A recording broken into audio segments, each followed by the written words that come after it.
भैया क्या रीज़न है कि आज के ज़माने में हुँ, हुँ। ज़्यादातर आप किसी बड़े पॉलिटिशियन, किसी क्रिकेटर, किसी हुँ। बड़े एक्टर को देख लीजिए या फिर जो अपने फ़ील्ड में एकदम शीर्ष पे हैं, हाँ, हाँ। कि ज़्यादातर लोग आजकल बड़े स्पिरिचुअल हो गए हैं। आध्यात्मिक गुरुओं के पास जा रहे हैं, ऐसे प्रेमानंद जी महाराज के पास जा रहे हैं। ये कैसे हो रहा है? देखिए, मैं आपको एक बात बताता हूँ। जब आप किसी भी सेक्टर में शीर्ष पर हैं, यानी कि आप औरों से ज़्यादा काम कर रहे हैं, औरों से ज़्यादा एफर्ट डाल रहे हैं, तभी तो आप औरों से अलग, औरों से ऊपर हैं। बिल्कुल, बिल्कुल, तो जब आप एक कंटीन्यूअस प्रेशर में काम कर रहे हैं ना, तो आपका दिमाग थकता है बिल्कुल। और आपको ये अहंकार भी हो सकता है कि भाई अब तो मैं ही यहाँ पर सबसे श्रेष्ठ हूँ। बिल्कुल, बिल्कुल। तो क्या होता है कि आपको उस अहंकार में रहना नहीं है और आपको और अच्छा करना है, आपके थके हुए दिमाग को रिलैक्स करना है, तो बराबर। आप कहाँ जाएँगे? आप समझिए, आप जब स्पिरिचुअलिटी की तरफ जाते हैं, हुँ, तो आप किसी बड़े मूर्ति के आगे,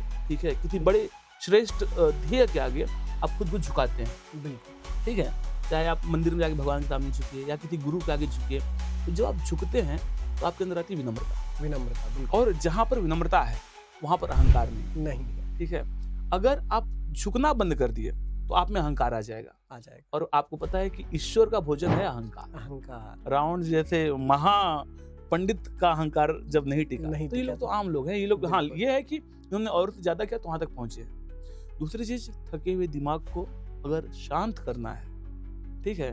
तो आपको जो है करना ही पड़ेगा आध्यात्म का मेडिटेशन है, एग्ज़ैक्टली और आध्यात्मिक सहारा लेना पड़ेगा लेना ही उसके लिए। पड़ेगा। आप शिव को देखिए, भगवान शिव जो हैं, वो भी आपको ध्यान की मुद्रा में दिखते हैं। तीनों लोकों के स्वामी, हाँ, उसके बाद भी ध्यान जो इस संसार को चला रहा है, उसको ठीक भी है? ध्यान की ज़रूरत उसको भी ध्यान की आवश्यकता है।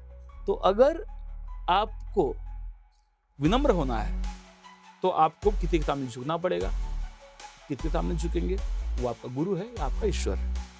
और अगर आपके दिमाग को, आपके मस्तिष्क को शांत करना है, तो आपको मेडिटेशन करना ही पड़ेगा।